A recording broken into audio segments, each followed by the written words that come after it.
Now, maybe some words now about what is next for our community for... Hold on. Don't put the microphone down.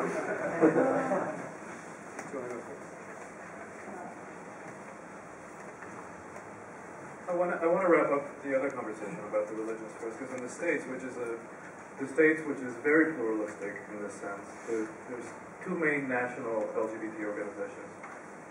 And one of them, the task force, the National Gay and Lesbian Task Force. Inclusion and reaching out to groups that we might be able to reach, say, for example, the LGBT Muslim group, making contact with them. Okay, right. Right, yeah. I'd be interested to hear what happens behind the scenes with LoveSpirit, and I don't know if you're going to talk about that. A new committee member for next year, I love it.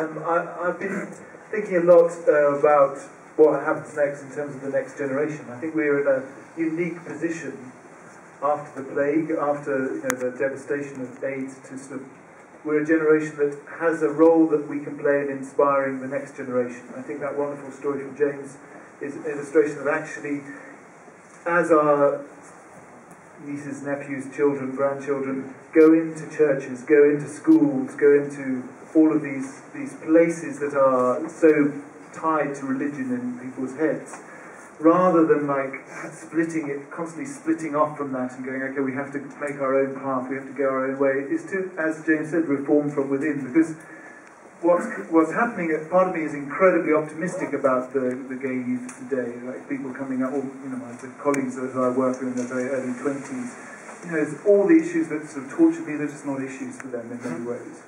But I'm also worried, someone talks about how, everything is now the internet, there is no community, the pubs and the clubs have gone, that there is a vacuum, there is a space in which we could stand and we can give a role model that isn't about being flamboyant or being all sexual or all kind of camp or whatever, but actually that we are spiritual, that we are like everyone else, we have souls, we have hearts, we care, we are a community, and that it's our chance to first to heal ourselves and then to stand tall and proud and be a model for the next generation, so that they don't have to have all those scars that we spend a lot of time and money in therapy healing. I'm done. We've got to wrap it up. You? We're just wrapping up right now because we've got to move into the closing. I just wanted to make a very quick point on you.